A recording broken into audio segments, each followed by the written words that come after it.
Admiral Kale stared at the tactical display with his 4 eyes, each one showing a different emotion: fear, anger, sadness, and something that might have been hope. The holographic map floating before him painted a grim picture. Red dots marked where the void swarm had consumed entire star systems. Blue dots showed what remained of the Galactic Council's fleet. There were not many blue dots left. "Sir, we lost contact with the Meridian defense grid 30 minutes ago," reported Science Officer Nira. Her pale blue skin had turned almost white with stress. The Keltani were known for their brilliant minds, but Nira looked like she had not slept in weeks. "That means the swarm has broken through our outer defenses." Kale's primary hands gripped the command console while his secondary arms hung limp at his sides. As a Zenthari, he was built for war with thick armor-like skin and 4 powerful arms. But even his warrior species had never faced anything like the Void Swarm. "How long until they reach Sanctuary Station?" he asked. 18 hours, maybe 20 if we're lucky," Nira replied. Her voice shook as she spoke. The command bridge fell silent except for the soft hum of life support systems.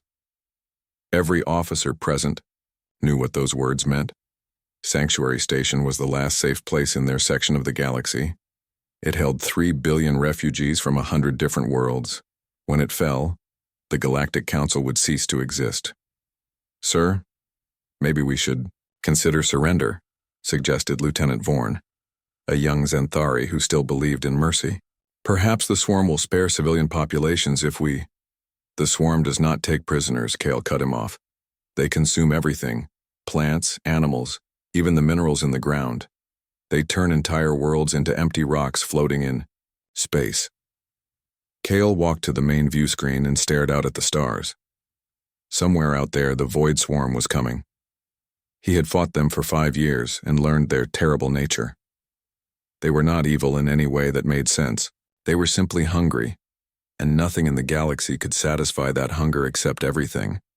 The swarm ships looked like massive insects made of black metal and living tissue. They bred inside the hulks of destroyed vessels, growing larger and stronger with each battle.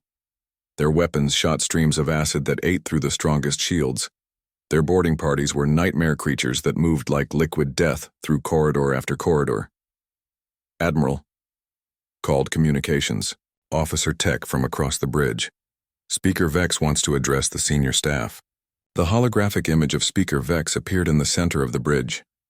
The Malari leader looked ancient even by the standards of his long-lived species. His gray skin was covered in the ritual scars that showed his wisdom. But today those scars seemed to tell a story of failure. "Admiral Kale, I have reviewed all our options," Vex said in his slow, careful way. "Our remaining fleets cannot stop the swarm. Our weapons are not strong enough. Our tactics are not good enough. We are going to die." "Yes, sir," Kale replied. There was no point in arguing with the truth. "However, Science Officer Nira has brought me an interesting discovery. Nira, please share your findings with the Admiral." Nira moved to the center of the bridge, her hands shaking as she activated her portable display. "Sir, I have been scanning the restricted databases looking for any species we might have missed, any allies we could call for help. And I found records of a species in the Forbidden Quadrant. Long-range sensors detected them 50 years ago, but the Council declared their region off-limits for contact." Kale's secondary eyes focused on her. "Why was it forbidden?" "Because they live on Deathworlds, sir. Planets classified as Extreme Hazard Class 12. The environmental reports are disturbing." Nira activated her display, showing images that made several officers step backward. The planet looked beautiful from space with blue oceans and white clouds, but the data told a different story. Gravity is 30% higher than standard. The atmosphere contains poison gases that would kill most species in minutes. The weather includes violent storms with winds that can destroy buildings. The planet is covered with creatures that exist only to kill other creatures. There are plants that eat animals that eat other animals while they are still alive. The dominant species fights wars against itself using weapons designed to cause maximum pain. "That is horrible," whispered Lieutenant Vorn. "It gets worse," Nira continued. The planet has natural disasters that can destroy entire continents. Earthquakes, volcanoes, floods, ice ages. The dominant species has survived all of this. Not only survived, but grown stronger. What are they called? Asked Kale. According to our files, they call themselves humans. Speaker Vex's image leaned forward. Admiral, I am authorizing you to make contact with these humans. Send them our distress signal. Sir, are you sure? The Council has rules about contacting species from Deathworlds. They could be dangerous. We are already facing extinction, Vex replied. What could be more dangerous than that? Kale understood.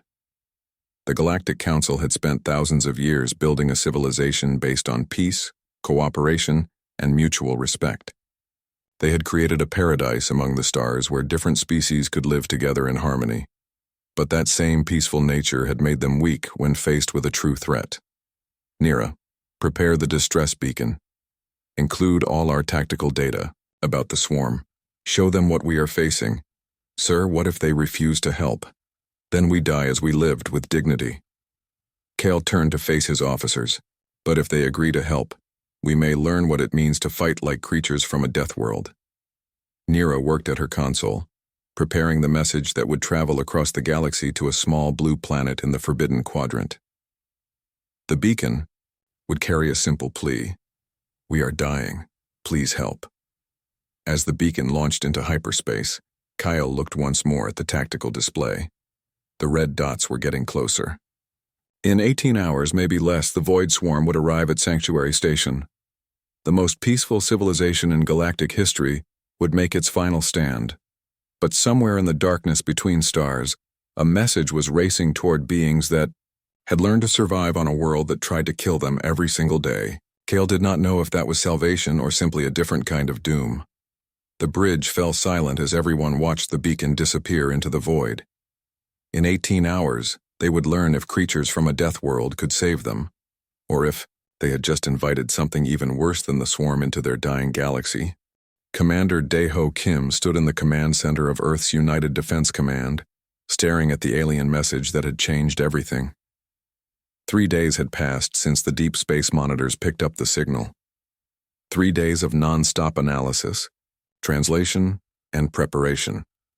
Sir, the translation is complete, reported Dr. Sojin Park, the lead xenobiology specialist. She looked tired but excited. It's definitely from an intelligent species.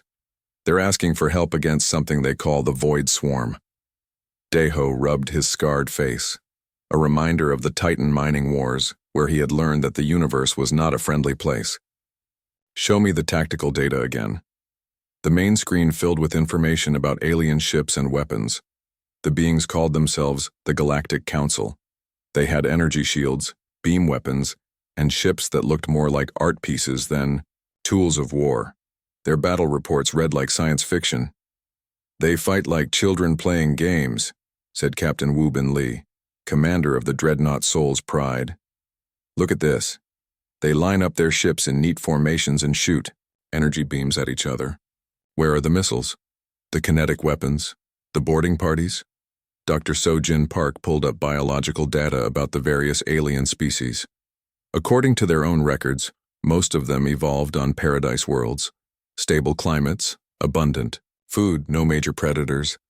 They developed technology without developing a warrior mindset, and now they're facing something that wants to eat them, Daeho said grimly. Lieutenant Choi, what's your analysis of this void swarm? Lieutenant Ha-Un Choi, the youngest tactical officer in the command center, stepped forward. She had spent the last 3 days studying every piece of data about humanity's new enemy. Sir, the swarm uses biological ships that adapt to damage. They overwhelm enemy positions with pure numbers. Their boarding parties are designed to cause maximum psychological trauma. Sounds familiar, muttered Captain Wubin. Remember the Cerebus incident? When those bio-modified pirates tried to take the mining station? Daeho remembered. The pirates had used fear as a weapon, turning themselves into monsters to terrify their victims. It had worked on the civilian population but failed completely. When they faced Earth's colonial marines, humans had seen worse monsters in their own history books. The difference is that the swarm is much larger and better organized, Ha-Yun continued. But their tactics rely on their enemies being afraid. They use psychological warfare to break resistance before the real fighting starts. Psychological warfare, Daeho repeated. He walked to the wall display showing Earth's continents. They picked the wrong species for that strategy. Dr. So-Jin Park activated her personal tablet. Sir, I've been analyzing the alien biology data they sent us. These beings are physically and mentally adapted to peaceful environments. Low stress tolerance, minimal aggressive instincts, weak immune systems. They're everything humans are not. Command Center fell quiet as everyone absorbed this information. Earth had bred a species that thrived on conflict, adapted to danger, and treated survival as a daily challenge. Every human child learned about predators, disasters, and the 1,000 ways their planet could kill them. Sir, there's something else, Dr. So-Jin Park continued. The aliens have been fighting this war for 5 years. In all that time, they've never tried biological warfare, chemical attacks, or psychological operations. They fight like they're weapons. Our sporting equipment, Captain Wu Bin laughed, but it was not a happy sound. They've never heard of total war. They don't understand that some fights are not about winning fairly. They're about making sure your species survives. Daeho activated the fleet communication system. All ship commanders, report to the briefing room in 30 minutes. We're going to show these aliens what Deathworlders can do. As the officers filed out to prepare, Daeho remained behind with Dr. So-Jin Park. Doctor, I need you to analyze everything we know about swarm biology. Find their weaknesses, find out how to kill them. Sir, the aliens have been trying to do that for 5 years. The aliens have been trying to fight them honorably for 5 years, Daeho corrected. We're going to fight them like humans. 2 hours later, Earth's defense fleet began mobilizing. 200 warships designed for the brutal realities of interstellar war. Unlike the elegant alien vessels, human ships were built like weapons. Thick armor plating, redundant systems, and enough firepower to crack a moon. The Soul's Pride led the formation, her hull scarred from asteroid mining operations and colonial wars. Captain Wu Bin Li stood on her bridge, addressing his crew through the ship's communication system. Listen up, everyone. We're going to help some aliens fight off something that wants to eat them. These aliens fight with energy beams and polite formations. The enemy fights with numbers and fear tactics. We're going to fight like humans. In the ship's armory, Major Jin Woo Nam checked his marine assault units. Each soldier wore powered armor designed for boarding actions in hostile environments. Their weapons were simple kinetic rifles that fired metal slugs at hypersonic speeds. No energy beams, no fancy technology, just projectiles that punched holes in whatever they hit. Remember your training, Jin Woo told his Marines. The enemy uses biological ships that adapt to energy weapons. They've never seen kinetic rounds. They use fear tactics because their enemies have never faced real predators. We're from Earth. We are the predators. Tech Sergeant Yuna Shin supervised the loading of mining explosives converted for military use. Humans had spent centuries learning how to break apart asteroids and planets. The same techniques worked well for breaking apart enemy ships. Sir, should we pack the chemical warfare gear? Asked one of her technicians. Everything, Yuna replied. We don't know what we'll face out there. Better to have it and not need it. Dr. Taimin Yoon worked in the fleet's medical bay, preparing combat stimulants derived from Earth's most dangerous creatures. Adrenaline boosters based on predator brain chemistry, pain suppressors extracted from prey animals, reaction enhancers copied from the fastest hunters on Earth. Doctor, is it safe to use these on humans? Asked his assistant. Safe is a relative term, Taimin replied. They'll keep our people fighting when they should be dead. That's what matters. As the fleet prepared to jump to hyperspace, Commander Dae-Ho Kim made one final check of their battle plans. The aliens expected a rescue force. They were getting something much more dangerous. Navigation, set course for the alien coordinates. All ships prepare for hyperspace jump. The fleet vanished from Earth's solar system in flashes of twisted space-time. Behind them, They left a peaceful world that had somehow produced the galaxy's most effective killers. Ahead of them waited aliens who had called for help without understanding what help from Deathworlders actually meant. In the depths of space, 200 human warships raced toward their first alien war. Their crews were ready to demonstrate why Earth was classified as an extreme hazard world, and why that classification had produced the perfect warriors for an imperfect universe. Pega 9. Aliens had sent an SOS. Earth was sending an answer that would change the galaxy forever. The human fleet dropped out of hyperspace just as the Void Swarm began its final assault on Sanctuary Station. Admiral Kyle watched his tactical display in growing horror as massive bioships swarmed around the station like insects around dying prey. His remaining defenses were failing one by one. Then space filled with new contacts. 200 ships appeared in perfect formation, their hulls dark and angular like weapons carved from metal. They moved with deadly purpose toward the battle zone, ignoring all standard first contact protocols. Unknown vessels. This is Admiral Kale of the Galactic Council Defense Fleet. Please identify yourselves and maintain safe distance from the combat zone. The response came in heavily accented but clear galactic standard. Admiral Kale, this is Commander Dae-Ho Kim of Earth Defense Command. We received your distress call. We are here to help. Commander, I appreciate your response, but this is extremely dangerous. The Void Swarm has overwhelming numbers and, Admiral, with respect, shut up and watch. The human fleet split into 3 formations and dove straight into the swarm. Kyle expected to see the elegant dance of energy weapons and shield interactions that marked civilized warfare. Instead, he witnessed something that looked more like a feeding frenzy. The human ships did not use energy shields. They absorbed damage with thick armor plating that sparked and dented but did not break. Their weapons were not precise energy beams but streams of solid projectiles that tore through swarm bioships like bullets through paper. "What are they doing?" whispered Science Officer Nira, her voice filled with fascination and horror. A human dreadnought rammed straight through a swarm capital ship, its reinforced prow punching a hole clean through the organic hull. The human ship emerged from the other side trailing debris and alien fluids, then turned to engage the next target. "They are fighting like animals," said Lieutenant Vorn, but his tone suggested admiration rather than criticism. On the Soul's Pride, Captain Wu Bin Lee commanded, his ship with the cold efficiency of a veteran killer. Target the larger bioships. Kinetic rounds, maximum penetration. Show them what happens when you bring living ships to fight metal ones.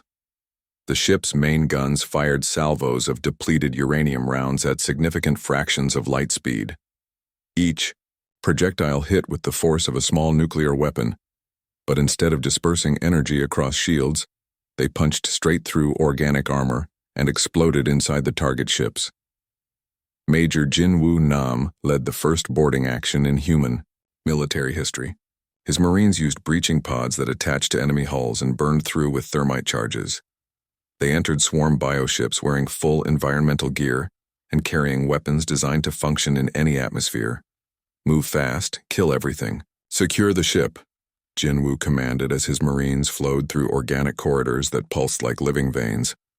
The swarm defenders were nightmare creatures with acid spit and razor claws, but they had evolved to terrify prey species. Humans were not prey. The Marines fought with combat stims flowing through their veins and tactical displays showing enemy positions. They used grenades in enclosed spaces without hesitation, accepting friendly fire casualties as the price of victory. Every human soldier understood that some fights were won by being willing to pay any cost. Tech Sergeant Yuna Shin turned mining charges into ship killers, attaching explosive devices to critical bioship organs. "These things grow their ships, like plants," she reported over the comm system. "Find the main nerve clusters and blow them. The whole ship dies." The Void Swarm had never faced enemies who studied their biology to find better ways to kill them. They had never fought beings who treated warfare as a science to be perfected rather than a game to be played fairly. Dr. Tae Min Yoon analyzed captured swarm creatures in his mobile laboratory, dissecting living specimens to understand their weaknesses. "They use pheromone communication for hive coordination, he reported to the command staff. I can synthesize a disruption agent using Earth-based chemicals. Do it, Commander Dae-ho Kim ordered without hesitation. If we can break their coordination, we can kill them more efficiently. Admiral Kale watched the battle with growing unease. The humans were winning, but their methods violated every principle of galactic warfare. They showed no mercy, took no prisoners, and seemed to view the complete destruction of their enemies as the only acceptable outcome. Commander Kim, he called over the communication channel, your tactics are effective, but perhaps we could attempt to negotiate with the remaining swarm forces. Surely there is some way to reach a peaceful solution. The response came after a long pause. Admiral, there is no peaceful solution with a species that wants to eat your entire civilization. We are going to kill every single one of them, but surely some could be spared, studied, perhaps rehabilitated. No. The cold certainty in that single word made Admiral Kale's 4 eyes focus with sudden understanding. These humans did not fight wars to achieve political objectives or gain territory.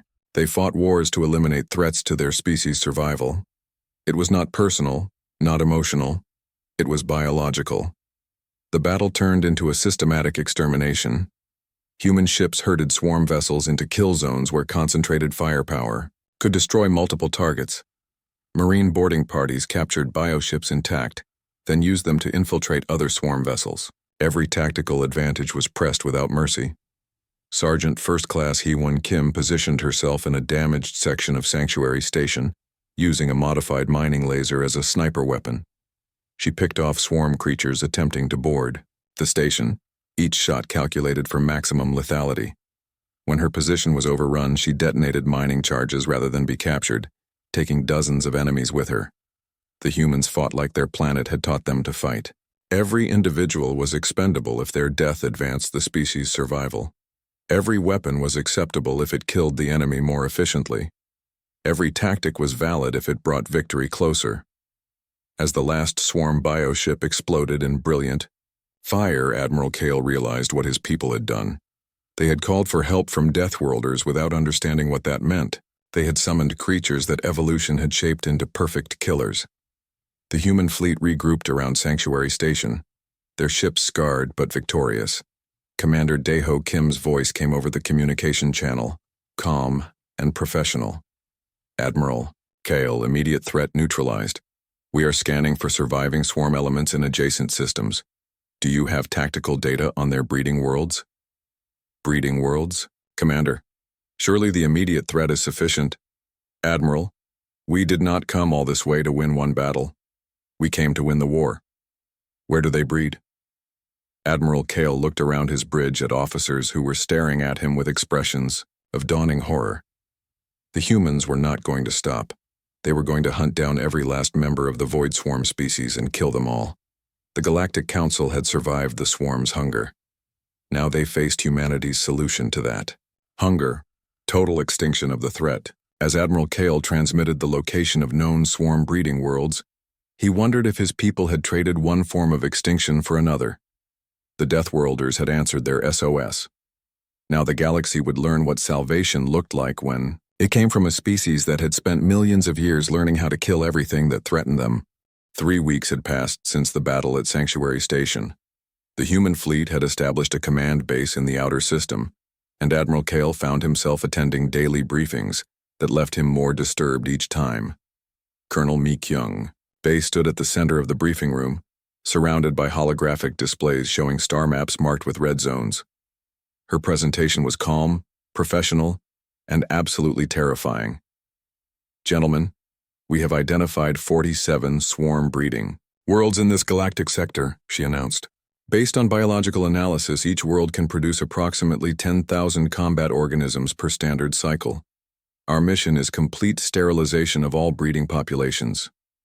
Colonel, Admiral Kale interrupted carefully, surely some form of containment would be sufficient.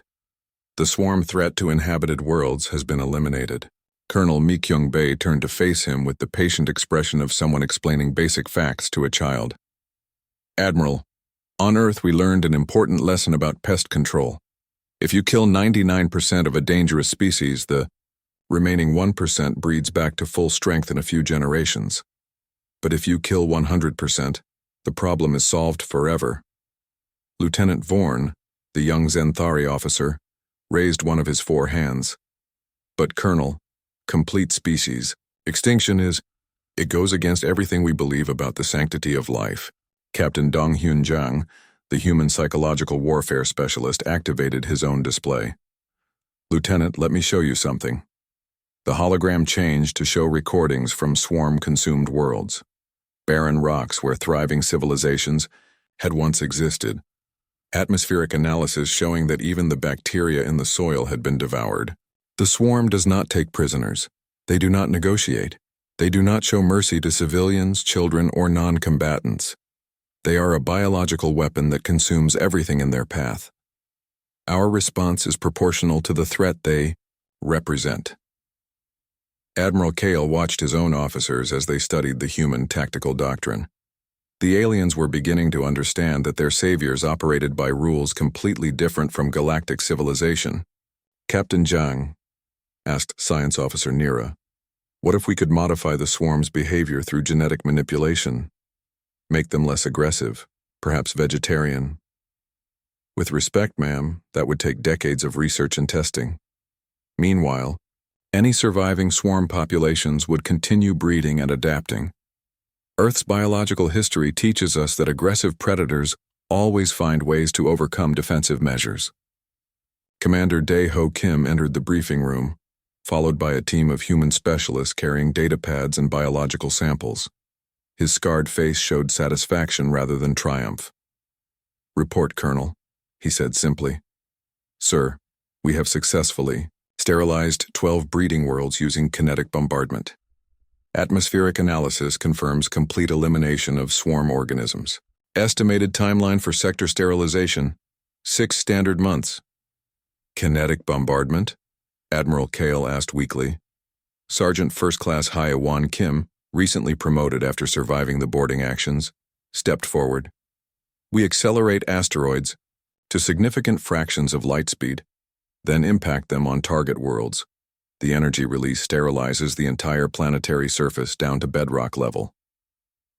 "You are destroying entire planets," whispered Lieutenant Vorn. "We are removing threats to galactic civilization," Commander Dae-ho Kim corrected. "These worlds have no other life forms. The swarm consumed everything else decades ago." Dr. Soo-young Kim, the terraforming specialist, activated her presentation. "Actually, we are improving these worlds for future use. After sterilization, we can introduce Earth-compatible ecosystems. Planets that were dead waste can become productive colonies." The alien officers exchanged looks of growing alarm. The humans were not just eliminating the swarm. They were planning to replace swarm worlds with human worlds. "Commander," Admiral Kale said carefully, "surely your people do not intend to establish permanent colonies in our galactic sector." "Admiral, Earth has 12 billion people and limited living space. We have just eliminated 47 worlds that were producing nothing but threats to galactic security. Those worlds can now produce food, raw materials, and homes for human families." Colonel Mi-kyung-bae brought up population projections. "Based on Earth's historical expansion patterns, we estimate needing 300 to 400 worlds for sustainable colonization in this sector alone." 300 worlds? Science Officer Nira asked in shock. "That is just the initial estimate," Captain Dong Hyun Jang added. "Human population growth requires constant expansion into new territories. It is how our species survived on Earth." General Hyun-Soo Lee, the Colonial Administration head, joined the briefing through holographic link from his command ship. "Admiral Kale, we will need to discuss integration protocols for existing galactic civilizations. Human expansion is inevitable, but we prefer cooperation to conflict." "What kind of integration?" Admiral Kale asked, though he was beginning to fear the answer. "Existing peaceful species can maintain their current territories under human protection. In exchange, you contribute resources and labor to support human colonies. Think of it as a mutual defense agreement with economic benefits." "Lieutenant," Vorn stood up abruptly. "You are talking about conquest. making us subjects of a human empire. We are talking about survival, Commander Dae-ho Kim replied without emotion. The galaxy has proven that peaceful species cannot defend themselves against aggressive threats. The choice is simple. Accept human protection or provide your own defense against the next swarm-level threat. Admiral Kale looked around the room at the human officers. They were not cruel or sadistic. They showed no pleasure in domination or violence. But they viewed galactic civilization with the cold assessment of apex predators evaluating a new hunting ground. Dr. Tae-min Yoon, the combat medic, presented biological data about the various galactic species. Most alien populations show classic prey species characteristics: cooperative behavior, conflict avoidance, resource sharing. These traits work well in stable environments, but become liabilities when facing existential threats. You are saying we are weak, Nira observed. You are saying you evolved differently, Dr. Tae-min Yoon corrected. But evolution that produces peaceful civilizations does not produce effective warriors. The galaxy needs both types of species to survive. Sergeant Haiwan Kim demonstrated human military equipment to the alien officers, weapons that were simple, reliable, and designed to function in any environment. Armor that protected against energy weapons, kinetic weapons, chemical, attacks, and biological hazards. Every human child learns to use these tools, she explained. Not because we want to fight, but because our planet taught us that only the prepared survive. The briefing concluded with Admiral Kale understanding the new reality. Humanity had not come to save galactic civilization. They had come to replace it with something that could actually defend itself. As the alien officers filed out, Admiral Kale remained behind with Commander Dae-ho Kim. Commander, what happens to species that refuse human protection? Admiral, what happened to species that refused swarm consumption? The answer was clear. The galaxy now belonged to the species that had answered the SOS. The Deathworlders had not just saved galactic civilization, they had inherited it. 6 months after the first human ship arrived at Sanctuary Station, Fleet Admiral Yoon-ji Choi stood on the observation deck of the battle station New Seoul, watching construction crews build humanity's first major installation outside Earth's solar system. The station orbited a former swarm breeding world that now showed green patches where Earth plants were taking root. Admiral, the Council delegation has arrived for the signing ceremony, reported her aide, Lieutenant Commander Bora Park. Fleet Admiral Yoon-ji Choi nodded and walked toward the diplomatic section of the station. The Galactic Council had requested this meeting to formalize what everyone already understood. Humanity now controlled this section of the galaxy. In the main conference room, Admiral Kale sat with representatives from 15 different species. They looked tired, defeated, and resigned to their new reality. Across from them sat Ambassador Jae-hyun Park and a small team of human officials. Gentlemen, ladies, distinguished beings, Ambassador Jae-hyun Park began with practiced diplomacy. We are here to establish the framework for peaceful coexistence between humanity and the existing galactic civilizations. Speaker Vex, the ancient Malari leader, activated his translation device. Ambassador Park, we understand that human expansion is inevitable. We want to discuss terms that allow our species to maintain some level of autonomy. Of course, Ambassador Jae-hyun Park replied smoothly. The human colonial authority has no interest in micromanaging peaceful civilizations. We only require 3 things: no military buildup without human approval, resource-sharing agreements to support human colonies, and acceptance of human security oversight. Admiral Kale studied the documents on his datapad. The terms were not harsh, but they were absolute. Every major decision affecting galactic civilization would require human approval. Every strategic resource would be allocated according to human priorities. Every security threat would be handled by human forces. What about our own defense forces? Asked General Mortek of the Zenthari military caste. General Hyun-soo Lee, attending by holographic projection, answered from his command ship orbiting a newly established human colony. Existing defense forces can remain operational for internal security and local peacekeeping. However, all military actions beyond your home systems must be coordinated with human colonial command. You are making us into client states, observed Science Officer Nira, who had been promoted to represent the Keltani government. We are making you into protected species, corrected Ambassador Jae-hyun Park. The alternative is what happened to the civilizations that existed before the swarm arrived in this sector. Dr. Soo-young Kim presented the terraforming data that made the human position clear. 47 former swarm worlds were being converted into human colonies. Each world could support 10 million human settlers. Population projections showed Earth could export 500 million people over the next century. That means 250 million new humans in our galactic sector, calculated Nira quickly. Initially, Dr. Soo-young Kim confirmed, human population growth is exponential when provided with adequate living space and resources. Lieutenant Vorn, now representing the younger generation of Xanthari leadership, asked the question everyone was thinking. What happens when you run out of dead worlds to colonize? The room fell silent. Everyone understood the implication. Fleet Admiral Yoon-ji Choi decided to address the question directly. Peaceful species will always have the option of voluntary relocation to human-protected reserves. We have identified several systems with ideal conditions for non-human life forms. Reserves, Admiral Kale repeated slowly. Like the wildlife preserves on Earth. Exactly like wildlife preserves, Fleet Admiral Yoon-ji Choi confirmed without any apparent irony. Protected areas where peaceful species can maintain their cultures and lifestyles without interference. Speaker Vex's ancient eyes focused on the human admiral. And if we refuse relocation, then you will need to compete with humans for living space using the same methods humans use to compete with each other. The aliens did not need to ask what those methods were. They had seen human warfare in action.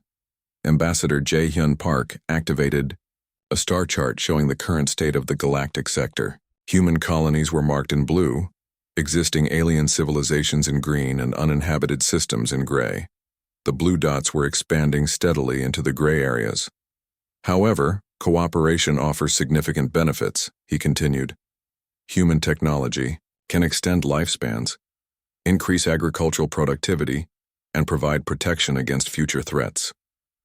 Many species will find that partnership with humanity improves their quality of life considerably. Captain Dong-hyun Jang presented psychological profiles of various alien species, showing how they could be integrated into the expanding human sphere of influence. Each species had useful characteristics that complemented human abilities.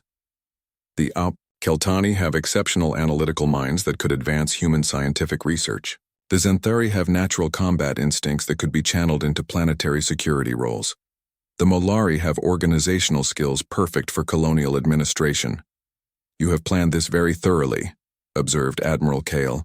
We have planned for every contingency, Fleet Admiral Yoon-ji Choi replied. It is how humans survived long enough to reach the stars. The signing ceremony was brief and ceremonial. Each alien representative pressed their species seal to documents that formalized human hegemony over their section of the galaxy. The documents were written in multiple languages, but all contained the same essential message. Humanity would provide security and direction for galactic civilization. As the delegates prepared to leave, Admiral Kale approached Fleet Admiral Yoon-ji Choi privately. Admiral, I have to ask, did your people plan this outcome from the beginning? When you received our distress call, did you see it as an opportunity for expansion? Fleet Admiral Yoon-ji Choi considered the question carefully. Admiral, when we received your message, we saw a threat to intelligent life that needed to be eliminated. The expansion is simply a natural consequence of our success. Natural consequence?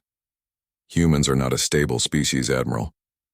We cannot simply return to Earth and resume our previous lives after discovering that the galaxy is full of habitable worlds and useful resources. Our biology drives us to expand into new territories whenever possible, even if that expansion displaces other species.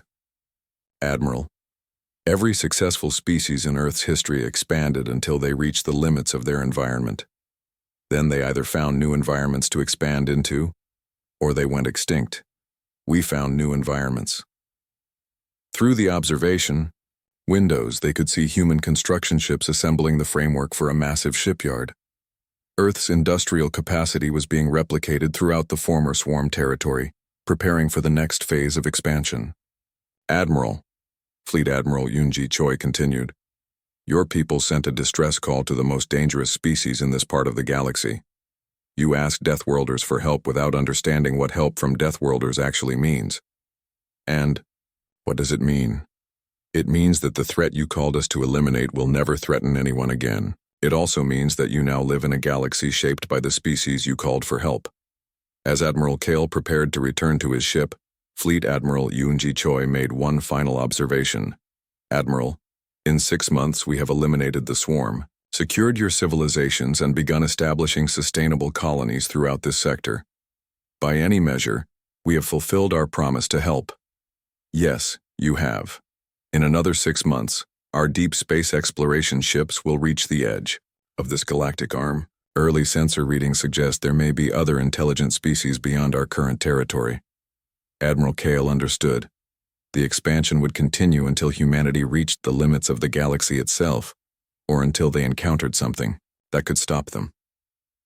The Deathworlders had answered the SOS. The aliens had despaired when the fleet appeared. Now the galaxy belonged to Earth's children, and they were already looking toward the stars beyond the stars, planning humanity's next expansion into the infinite darkness. The age of peaceful galactic civilization was over. The age of humanity had begun.